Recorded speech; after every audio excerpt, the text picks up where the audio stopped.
اعوذ باللہ من الشیطان الرجیم بسم اللہ الرحمن الرحیم تا صخرہ عام دکان غوغا نشوی تہمت زرہ جہود و ترسا نشوی بیزار از کیس خویش امدا نشوی در مجلس عاشقاں تو پیدا نشوی، یعنی کہ جب تک تجھے لوگ مشخرہ بنا کر شور و غوغا نہ کریں اور تو یہودی اور آتش پرستی کی تہمت سے متہم نہ ہو جائے، تم پر تہمت نہ لگ جائے اور اپنا دین مذہب قصدن نہ چھوڑ دے، اس وقت تک عاشقوں کے محفل میں داخل نہیں ہو سکتا۔ مخدوم شریف الدین بہاری کہتے ہیں کہ بہت مشکل ہے۔ کیا مشکل ہے بھائی؟ عاشقوں کے محفل میں بیٹھنا بہت مشکل ہے، اس کے لیے بہت کچھ پریشانی اٹھانا پڑے گا۔ مشخرہ بنا کر کے لوگ آپ کو بے عزت اور ذلیل کریں، لوگ آپ کو یہودی کہیں گے، لوگ آپ کو آتش پرست کہیں گے، لوگ آپ کو کافر و مشرک بھی کہیں گے اور ایسی ایسی تہمت آپ پر لگائیں گے کہ آپ کا نفس جو ہے بالکل ذلیل و خوار ہوگا، تب آپ عاشقوں کی محفل میں بیٹھنے کے لائق رہ جائیے گا، ورنہ آپ عاشقوں کے محفل میں بیٹھنے کے لائق ہی نہیں ہیں۔ صفحہ نمبر 333 49واں مکتوب میں بابا مخدوم نے یہ بات کہی۔ عاشقوں کے درد اور ان کے دل کی جلن کی شدت ایسی ہے، ایسی باتیں ہیں کہ مفتی لوگ نہیں سمجھ سکتے۔ عاشقوں کے دل اور اس کے درد کی باتیں مفتی اور علماء کی بات نہیں ہے کہ وہ سمجھ سکیں۔ یہ کون کہتے ہیں بھائی؟ بہار والے مخدوم بابا کہتے ہیں، صفحہ نمبر 330 پر اپنے مکتوب میں لکھتے ہیں، پہلے پہل محبوب کا حسن و جمال دیکھنا نظر سے تعلق رکھتا ہے اور اس کا اشتیاق ہر وقت بڑھتا جاتا ہے اور محبت اپنے کمال کے درجے تک پہنچنا چاہتی ہے۔ جب اپنی انتہا کو پہنچ گئی اور اس سے آگے نہیں بڑھ سکتی تو خواہشات سے آزاد اور نفسانی تعلقات سے بری ہو جاتی ہے اور انتہائی محبت میں وصل اور ہجر اور رنج و راحت اور نزدیکی اور دوری سے بے پرواہ ہو جاتی ہے، یہاں تک کہ پہنچ کر اس میں نقصان آنے لگتا ہے اور ہر خواہش کو خیر آباد کہہ دیتی ہے اور عشق کے مقصد تک پہنچ جاتی ہے، یہاں اس کا نام عشق ہو جاتا ہے۔ جب عشق نام پڑ گیا تو گمان و وہم کے دائرے سے باہر نکل آتی اور انوار الہی کی طرف سے اس کا نام عشق رکھا جاتا ہے۔ صفحہ نمبر 329 پر جو ہے یہ بات ہمارے پیر طریقت جو ہیں حضرت مخدوم یحییٰ منیری فرماتے ہیں عشق کے موضوع پر۔ اب بتائیے کتنے لوگ اس راستے میں چل پائیں گے؟ ہم لوگ نہیں چل پائیں گے۔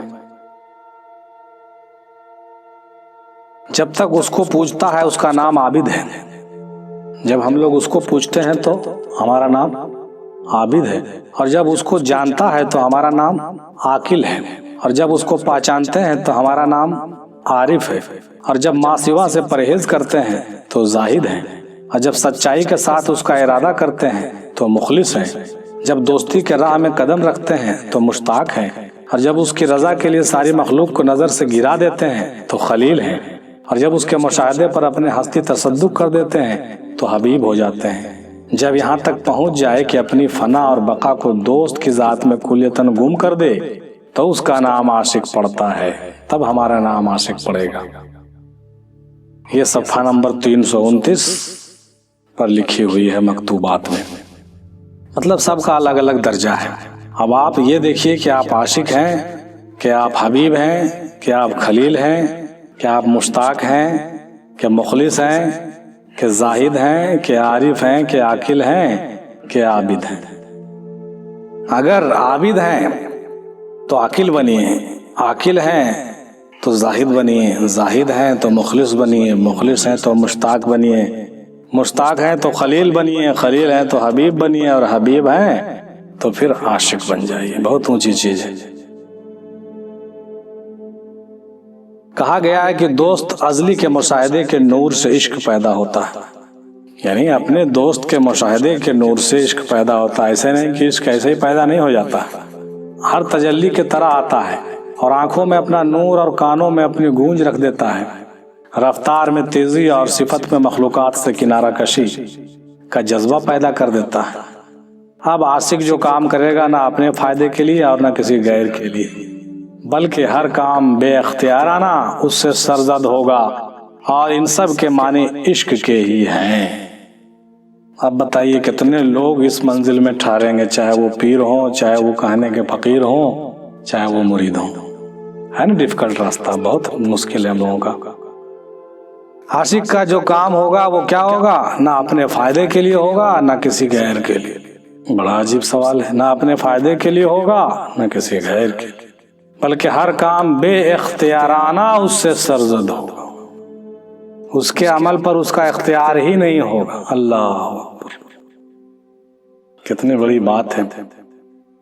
اور جیسا کہ کہا گیا ہے کہ عشق باتوں اور دلیلوں سے معلوم نہیں ہو سکتا، اور یہ اس سے کہیں بلند و برتر ہے کہ فہم اور گویائی کی طاقت کے ذریعے اس کے جلال کے محل کے پاس بھی پھٹک سکے، یا مکاشفہ کی آنکھ سے ان کی جمال کی حقیقت کے طرف دیکھ سکے۔ صفحہ نمبر 330۔ حضرت جنید بغدادی رحمۃ اللہ علیہ ارشاد فرماتے ہیں کہ محبت کی نشانیوں میں سے ایک نشانی یہ ہے کہ اس کی بندگی میں ہی اس کو آرام حاصل ہو۔ یہ محبت کی نشانی ہے کہ بندہ کو اس کی بندگی میں ہی اس کو آرام ملے، اور اس کو بوجھ نہ سمجھے اور نہ اس کی تھکن محسوس ہو۔ ذکر میں ہی فائدہ دکھنا چاہیے، اسی میں آرام ہونا چاہیے، کہ بوجھ نہ سمجھے اور نہ اس کی تھکن محسوس ہو۔ کہا گیا ہے کہ جو کام محبت کے لیے ہے اس میں سستی اور غفلت نہیں ہونی چاہیے، یعنی جسم تو تھک جائے مگر دل نہ تھکے۔ یہ بھی کہتے ہیں کہ خدا کو دوست رکھنے والا اس کی بندگی سے کبھی آسودہ نہیں ہوتا، کیونکہ عاشق کا معشوق کی اطاعت قبول کرنا بالکل فطری ہے، وہ کسی تکلف کی وجہ سے نہیں کرتا۔ صفحہ نمبر 324 پر۔ جب خدا کا عاشق کسی سے بھی بات بھی کرتا ہے تو اس کا باطن خدا کے ذکر میں مشغول رہتا۔ صفحہ نمبر 324۔ یعنی اللہ کے جو عاشق ہوتے ہیں وہ کسی سے بات بھی کرتا ہے تو بھی اس کا جو باطن ہے وہ ذکر میں مشغول رہتا۔ بات کر رہا ہے آپ سے، لیکن وہ آپ سے بات کر رہا ہے مگر پوری طرح سے اس پر وہ کنسنٹریٹ نہیں ہے، اس کا دھیان کہیں اور رہتا ہے، باطنی ذکر میں محو رہتا ہے، اس کا خیال دوسرا کہیں اور رہتا ہے، دماغ بھی کہیں اور چلتا رہتا ہے۔ محبت کی علامتوں میں سے ایک علامت یہ بھی ہے کہ محبوب کے ساتھ خلوتوں میں مناجات کے وقت حد درجہ کی معانست ہو، موافقت ہو، اور جب محبوب کے ساتھ خلوت نصیح ہو تو اس میں ایسی لذت پائے جس پر دین و دنیا کی لذتیں قربان ہو جائیں۔ صفحہ نمبر 323۔ زاہد اسلم رضی اللہ تعالیٰ عنہ نے ارشاد فرماتے ہیں کہ خدا جب کسی بندے کو دوست بنا لیتا ہے تو یہاں تک دوست بڑھاتا ہے کہ اس کو فرماتا ہے کہ جو تیرے دل میں آئے کر، جو تیرے دل میں آئے کر، میں نے تجھ کو بخش دیا۔ یہ صفحہ نمبر 322 پر ہے۔ مطلب یہ ہوا صاحب کہ جب خدا کسی بندے کو اپنا دوست بنا لیتا ہے، جب اس کو اپنا ولی بنا لیتا ہے تو اس کی دوستی جب بہت زیادہ بڑھ جاتی ہے تو اس کو کہہ دیتا ہے کہ اب تو جو چاہے سو کر۔ اس کا مطلب یہ نہیں کہ وہ غیر شرعی بات کرنے لگے گا یا پھر کوئی گناہ کا کام کرنے لگے گا، سو بات نہیں، لیکن اس کو پھول پاور دے دیتا ہے کہ آپ جیسے جینا چاہتے ہیں جیے، جیسے رہنا چاہتے ہیں رہیں، جو کرنا چاہتے ہیں کریں، آپ پاور میں ہیں۔ یہ بات ہوا۔ ایک عارف نے کہا جب محبت دل کی گہرائیوں میں پہنچ جائے گی تو کمال کے درجے کو پہنچے گی اور اس سے گناہ سرزد ہی نہیں ہوگی۔ بالکل صحیح بات ہے، جب محبت اپنے کمال کو پہنچے گی تو کیا ہوگا؟ گناہ سرزد ہوگی ہی نہیں۔ رسول اللہ صلی اللہ علیہ وسلم فرماتے ہیں کہ اذا حب اللہ عبدا لم یضرہ ذنب، یعنی کہ جب خدا کسی بندے کو دوست رکھتا ہے تو اس کا کوئی گناہ اسے نقصان نہیں پہنچاتا ہے۔ صفحہ نمبر 322، بہت امپورٹنٹ بات۔ اب دیکھیے کہ اللہ کے ولی کو اسی لیے کہا گیا ہے کہ نہ کوئی خوف ہے نہ کوئی غم ہے، اس کو نقصان گناہ بھی نہیں پہنچا پائے گا۔ ایک تو اس سے گناہ ہوگا نہیں، اور اگر اس سے ہو بھی جائے، مثال کے طور پر اس سے اگر ہو بھی جائے تو چونکہ وہ جان بوجھ کے نہیں کرتا ہے اس لیے اس کا پکڑ نہیں اس پر۔ اگر اس سے اگر کوئی صحیح معنوں میں کوئی غلطی یا گناہ ہو بھی جاتی ہے تو بے اختیارانہ طور پر ہو جاتی ہے، جس پر اس کی پکڑ نہیں ہے، لیکن ہو گئی، چونکہ ہونا تھا تو ہو گئی، لہذا اس کا جو ہے نہ تو اس پر عذاب اس کو ہوگا اور نہ ہی اس کی جو ہے پرسش ہوگی اس پر۔ رسول مقبول صلی اللہ علیہ وسلم ارشاد فرماتے ہیں کہ جب خدا تعالیٰ کسی بندے کو دوست بناتا ہے تو اس کو بلاؤں میں ڈال دیتا ہے۔ جب اللہ تعالیٰ کسی کو دوست بناتا ہے تو اس کو بلاؤں میں ڈال دیتا ہے، اور وہ جب دوستی میں زیادتی کرتا ہے تو اس کو اقتنا فرماتا ہے، اقتنا یعنی اس کا مال اور اس کے بال بچوں کو چھین لیتا ہے۔ صفحہ نمبر 321۔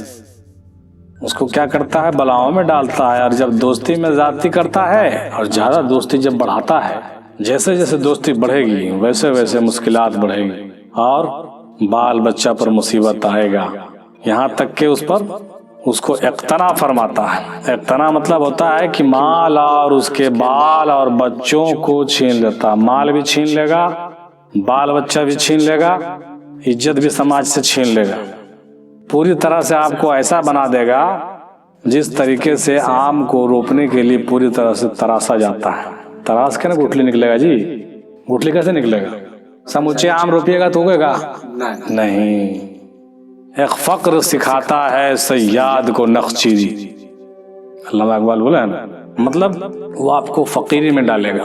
جب فقیری میں ڈالے گا تو کیا ہوگا کہ آپ کو جو ہے مسلسل عذاب اور مسلسل امتحان میں ڈال کر کے آپ کے تمام نفسانیت کو تراش دے گا، چاروں طرف سے تمام نفسانیت کو تراش دے گا۔ تو اس کے بعد کیا ہوگا کہ آپ کا جو ہے پوری طرح سے روحانیت کا غلبہ آپ کے اندر پیدا کرے گا۔ نفسانیت کو تراشے گا تو نفسانیت کو تراشنے کا مطلب کیا ہے؟ نفسانیت کا تراشنے کا مطلب ہوا صاحب کہ نفس سے جڑی ہوئی جتنی چیزیں ہیں، چاہے وہ مال ہو، دولت ہو، عزت ہو، شہرت ہو، بیٹا ہو، بیٹی ہو، بیوی ہو، بچہ ہو، تو اس کو تراش دے گا۔ ختم کر کے مطلب یہ نہیں کہ آپ کو ایک دم بالکل ختم کر کے پورا اجاڑ کے جنگل بھیج دے گا، سو بات نہیں ہے۔ آپ کے نظر میں اس کی عزت کو بہت کم کر دے گا، اس کا وقت اور اس سے محبت کو اس طرح سے کینچی کی طرح کٹوا دے گا یا کاٹ دے گا، ایسے ایسے حالات پیدا کر دے گا کہ بیٹے سے محبت کٹ جائے گی، بیوی سے محبت ہٹ جائے گی، مال سے محبت آپ کا ختم ہونے لگے گا، یا مختلف قسم کی تمام چیزیں جو آپ دیکھیے۔ اس پر بات نکل گئی تو 2 لائن اور سن لیجیے اس میں، کہ جیسے ابراہیم علیہ السلام کو جب خلیل اللہ بنانا تھا تو کیا حکم آیا تھا ان کے لیے، ذرا غور فرمائیے۔ اے ابراہیم، اپنے بیوی اور بچے کو جا کے جنگل میں چھوڑ دو، حکم تھا، ماننا پڑا۔ تو دودھ پیتے ہوئے بچے کو اور اپنی بیوی کو جا کے جنگل میں چھوڑا ہے۔ اب بتائیے کیوں چھوڑا ہے؟ یہاں پر یہ پوائنٹ کلیئر ہوتا ہے، ان کے دل سے بیوی اور بچے کے محبت کو نکالنا تھا، مارنا مقصد نہیں تھا۔ دیکھیے اتفاق دیکھیے کہ جہاں پر بیوی بچے کو چھوڑنے کے لیے لے جایا گیا، وہاں کے زمین کو بالکل سر ساداب کر دیا، وہاں پر جو ہے زمزم نکال دیا، اور وہ بھی مکہ معظمہ وہیں پر ہے۔ مانے وہ تو بالکل اور ڈیولپ کر دیتا ہے، اس کو اور بڑھاوا دے دیتا ہے۔ اس کو مقصد اس کو مٹانا نہیں تھا آپ کے بال بچوں کو، مقصد تھا ابراہیم علیہ السلام کے دل سے بیوی بال بچوں کے محبت کو باہر کرنا، اس میں کامیاب ہو گئے۔ اب جو ہے بچہ جب نوجوان ذرا ہوا، بڑا ہوا، تو اس کو لینے کے لیے گئے، جا اس کے بعد کہا کہ ٹھیک ہے کعبے کو بناؤ، دیوار بناؤ، یہ کرو وہ کرو، ہمارا گھر بنا دو بھائی، ہے نا، خانقاہ کی تعمیر کرو۔ لیکن پھر محبت بیٹے سے ہونے لگی، تو کہا اچھا بیٹے کی محبت تمہارے دل میں پھر بھر رہی، ایک کام کرو، اس کو اب تم ذبح کرو۔ اب حکم ماننا تھا، بار بار خواب ہوا کہ بھائی ذبح کرو ذبح کرو، تو جو ہے اب اونٹ ذبح کر رہے ہیں تو فلانا کر رہے ہیں، تو ہو ہی نہیں رہا۔ لاسٹ میں بیچارے جو ہے اسماعیل علیہ السلام بولے کہ نہیں، آپ ہم کو ذبح کر دیجیے تبھی ہوگا۔ بیچارے وہ تیار ہو گئے، یہاں تک کہ ذبح کا بھی معاملہ آیا ہے نا جی۔ قربانی آج ہم لوگ مناتے ہیں، کیوں مناتے ہیں؟ اسی لیے قربانی لینا مقصد تھا، بچہ کو مارنا یا کاٹنا مقصد نہیں تھا۔ اس بات کو دیکھیے نوٹ کرنے کا ضرورت، سمجھنے کا ضرورت۔ تو بولے ٹھیک ہے بھائی، اسماعیل علیہ السلام کا بھی امتحان تھا، اسی طرح سے وہ بھی اپنے منزل سے گزر گئے، اپنے آپ کو بلیدان دینے کے لیے تیار ہو گئے نا جی۔ اسماعیل علیہ السلام بیٹا بھی کیسا، سکھائے کس نے اسماعیل کو آداب فرزندی، یہ مکتب کی کرامت تھی کہ فیضان نظر تھا۔ علامہ اقبال فرمائے یہ فیضان نظر تھا یا کہ مکتب کی کرامت تھی، سکھائے کس نے اسماعیل کو آداب فرزندی۔ یعنی مطلب یہ ہوا کہ صاحب آپ جو ہے اسماعیل علیہ السلام اس طرح سے ہو گئے کہ انہوں نے کہا کہ نہیں، اللہ کا حکم ہے تو میں قربان ہونے کے لیے تیار ہوں، مجھ کو اب ذبح کر دیجیے۔ وہ بندہ، وہ لڑکا دیکھیے کتنا کم عمر میں کتنے بڑی مقام کو طے کر لیا، صرف اپنی قربانی پیش کر کے۔ صرف اپنے پورے وجود کی قربانی پیش کر کے وہ ذبیح اللہ کے مقام کو حاصل کر لیا۔ ابراہیم علیہ السلام اپنے بیٹے کو قربان کرنے کے لیے تیار ہو کر کے خلیل اللہ بن گئے۔ اب یہاں پر غور فرمائیے، نفس کہاں تھا؟ یہی تھا نفس، بیٹا بیٹی مال دولت، یہی نفس ہے ہمارا۔ کہتا ہے نفس بہت خراب چیز۔ خراب چیز کیا ہے؟ کیا ہے نفس؟ کیا ہے؟ کیا اس کو پہچانو گے تب نا پہلے۔ ارے نفس آدمی سوچ لیتا ہے نفس میں نے وہ برا چیز، جی نہیں، نفس صرف برے چیز نہیں ہے، اچھو چیز نفس ہے۔ آپ سے جڑے ہوئے جتنی چیزیں ہیں وہ سارے کے ساری نفس ہے۔ آپ کا مکمل وجود ہی نفس ہے، اور آپ کے مکمل وجود سے جڑی ہوئی تمام چیزیں نفس میں داخل ہے، اور اس کو چھوڑنا بہت مشکل ہوتا ہے۔ کیسے چھوڑیے گا؟ ایک ایک کر کے چھوڑنے میں آپ کو سالوں سال لگے گا۔ بیٹے کی محبت، بیوی کی محبت، بچوں کی محبت، والدین کی محبت، گھر کی محبت، مال کی محبت، زر کی محبت، یہ محبت وہ محبت، بڑے بڑے لوگ کو بہت کم وقت لگا۔ اب چھوڑیے، پیغمبر کو چھوڑ دیجیے۔ اب آئیے آگے، قطب الدین بختیار کاکی رحمۃ اللہ علیہ کے صاحبزادہ انتقال کر گیا۔ یہ اپنے عالم میں تھے، ان کی بیوی بولی کہ آپ نے اپنے بچے پر دھیان نہیں دیا، ہمارا بچہ انتقال کر گیا۔ تبھی کہتے ہیں کہ ہاں بالکل صحیح کہہ رہے ہو، اگر ہم دعا کر دیتے تو شاید وہ بچ جاتا، لیکن ہم کیا ہی نہیں دعا۔ اب بیوی کیا کرے بھائی، اس موت تھا۔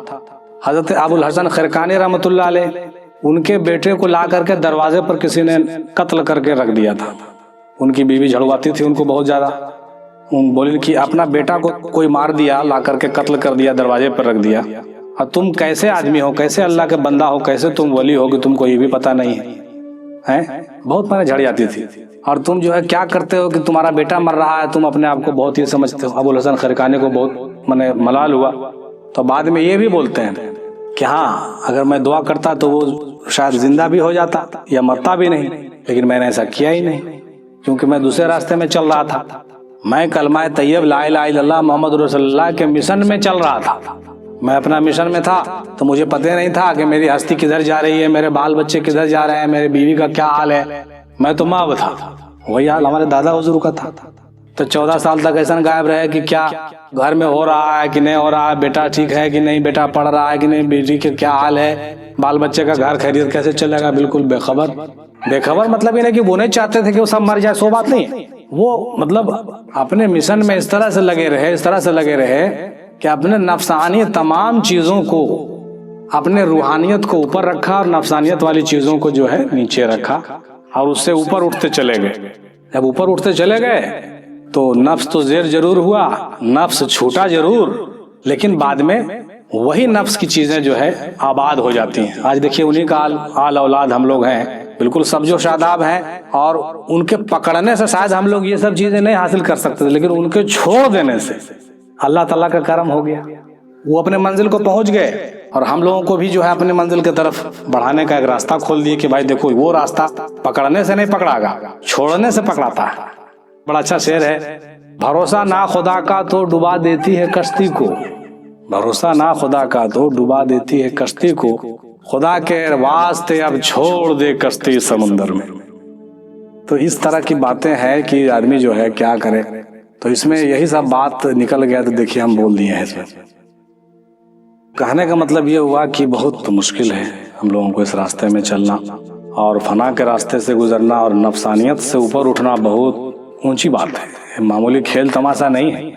آدمی کے کلیجے پر سے خنجر چلانا پڑتا، تب جا کر کے وہ جو ہے منزلیں طے ہوتی ہے، اور اس طریقے سے جو ہے روحانیت کا غلبہ آتا ہے۔ بندے کے ساتھ خدا کی دوستی کی نشانی یہ ہے کہ اس کو غیر خدا سے بیگانہ کر دے، اور بندے اور خدا کے بیچ میں کوئی دوسری ہستی نہ آنے پائے۔ بندے اور خدا کے بیچ میں کوئی دوسری ہستی نہیں، وہی بات یہاں پر بھی کلیئر ہو رہا ہے، کوئی دوسری نہیں بیچ میں۔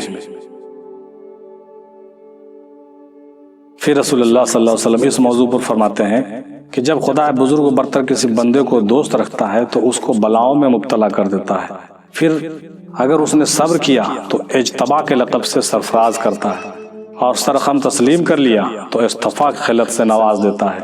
اجتبا کے معنی ہے کہ اللہ تعالیٰ خاص فیض بندے کو عنایت فرماتا ہے، جس سے تمام نعمتیں بغیر کوشش کے اس کو حاصل ہو جاتی ہیں، اور استفاق کا مطلب یہ ہے کہ اس کو ساری آلودگیوں سے پاک و صاف کر دیتا ہے۔ صفحہ نمبر 321-22 مکتوبات صدی۔ کہتے ہیں کہ اگر تو دیکھے کہ تو اس کو دوست رکھتا ہے تو وہ بھی تجھ کو دوست رکھتا ہے، پھر اگر تو دیکھے کہ تجھ کو مبتلا کرتا ہے تو سمجھ لے کہ وہ تیری صفائی چاہتا ہے۔ اور وہ صفائی کیا ہے؟ وہ صفائی دوسروں کے لگاؤ سے اپنے کو الگ کر لینا ہے، دوسروں کے لگاؤ سے اپنے کو الگ کر لینا ہے۔ اب بتائیے دوسروں کے لگاؤ سے اپنے کو کیسے الگ کیجیے گا؟ یعنی آپ کے دل میں جو ہے غیروں کی محبت قرار نہیں پکڑے، اللہ رسول کے محبت سب سے زیادہ ہو۔ یہ نہیں کہ ساری محبت نکل جائے، نہیں، بیٹا بیٹی سے محبت رکھیے، نہیں رکھیے سو بات نہیں، رکھیے، کم رکھیے، بیٹا بیٹی مال دولت پیسہ کوڑی سے محبت رکھیے، کم کم تھوڑا تھوڑا رکھیے، لیکن اللہ کے رسول اور پیر و مرشد کے محبت کو سب سے زیادہ رکھیے، تب مسئلہ حل ہوگا، نہیں تو پھر کوئی مسئلہ حل نہیں ہوگا جی ہاں، یہی میسج بابا مخدوم بابا دینا چاہ رہے ہیں صفحہ نمبر 322 پر۔ اب آگے دیکھیے ایک دوسرا موضوع چھیڑ رہے ہیں یہاں سے، جانو کہ معرفت مومن کی روح کا جوہر ہے، معرفت جو ہے مومن کی روح کا جوہر ہے۔ جس شخص کا خدا کی معرفت میں کوئی حصہ نہیں ہے گویا حقیقتاً اس شخص کا وجود ہی نہیں ہے، اور پیدا کرنے والے کی معرفت پیدا ہونے والوں کی معرفت سے ظاہر ہوتی ہے۔ اللہ، پیدا کرنے والے کی معرفت پیدا ہونے والوں کی معرفت سے ظاہر ہوتی ہے۔ مطلب اگر بندے کو آپ نہیں پہچانتے ہیں تو اللہ کو بھی آپ نہیں پہچان سکتے۔ پیدا کرنے والے کی معرفت پیدا ہونے والوں کی معرفت سے ظاہر ہوتی ہے، اور پیدا کرنے والے کی معرفت سے عارفوں کو بقا اور نجات حاصل ہوتی ہے۔ یعنی بندے کی معرفت سے اللہ کی معرفت حاصل ہوتی ہے، اور جب اللہ کی معرفت حاصل ہو جاتی ہے تو بقا بھی مل جائے گی اور نجات بھی مل جائے گی۔ یہ صفحہ نمبر 306 پر ہے۔ اب آئیے سنتے ہیں حضرت ابوبکر صدیق رضی اللہ تعالیٰ عنہ کا ایک قول، عرفت اللہ باللہ عرفت ما دون اللہ بنور اللہ، یعنی ہم نے اللہ کو اللہ سے پہچانا اور ما سوا اللہ کو اللہ کے نور سے پہچانا، اللہ کو اللہ سے پہچانا اور ما سوا اللہ کو اللہ کے نور سے پہچانا۔ کتنی ٹیکنیکل بات ہے، صفحہ نمبر 308 پر ہے یہ۔ قیامت کے بعد ہر شریعت مٹا دی جائے گی لیکن یہ دو چیزیں ہمیشہ قائم رہے گی، الحب للہ والحمد للہ۔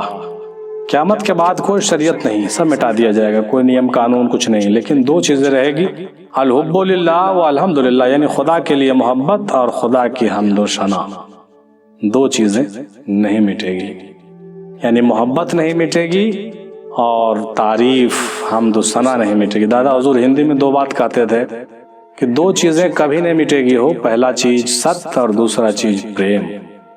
سچائی جو چیز ہے وہ ہمیشہ رہے گی قیامت کے بعد بھی سچ، چونکہ اللہ سچ ہے، رسول سچ ہے، اس کی جو روحانیت ہے، آتما کی کہانی ہے، وہ ست ہے، وہ ہمیشہ رہے گا۔ اور محبت یعنی پریم، پریم پہلے بھی تھا، اس کائنات کو بنانے سے پہلے بھی پریم تھا، کائنات پیدا ہوا تو پریم ہی سے ہوا، اور یہاں بھی پریم ہی ہے، پریم سے ہی چل رہا ہے۔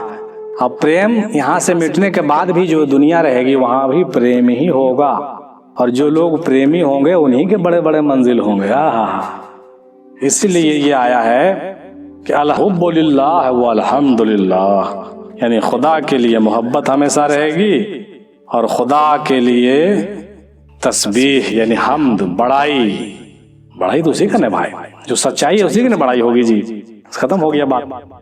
اسی لیے کہا گیا ہے کہ ہو سکتا ہے کہ حج، جہاد، روزہ، نماز کے احکام منسوخ کر دیے جائیں سب، مگر محبت کا پیمان منسوخ نہیں کیا جا سکتا۔ محبت کے راستے میں جب وارث پاک کہہ دیے کہ سنا محبت کرو، تو محبت سے بڑھ کے کچھ نہیں ہے، سارا منسوخ ہو گیا، اور یہ منسوخ ہو ہی جائے گا ایک دن آنے والے وقت میں۔ مخدوم بابا کہتے ہیں کہ کہا گیا ہے کہ ہو سکتا ہے حج، جہاد، روزہ، نماز کے احکام منسوخ کر دیے جائیں مگر محبت کا پیمان منسوخ نہیں کیا جا سکتا ہے، اور بہشت میں روزانہ جس کی شکل تیرے سامنے آئے خداوند تعالیٰ کی معرفت کا ایک عالم تجھ کو نظر آئے گا۔ اللہ اکبر، اس سے پہلے تو نے کبھی دیکھا نہ ہوگا، یہ ایسا کام ہے جو کبھی ختم نہیں ہو سکتا۔ بھائی اس بات کو نوٹ کیے کہ بہشت میں روزانہ جس کی شکل تیرے سامنے آئے گی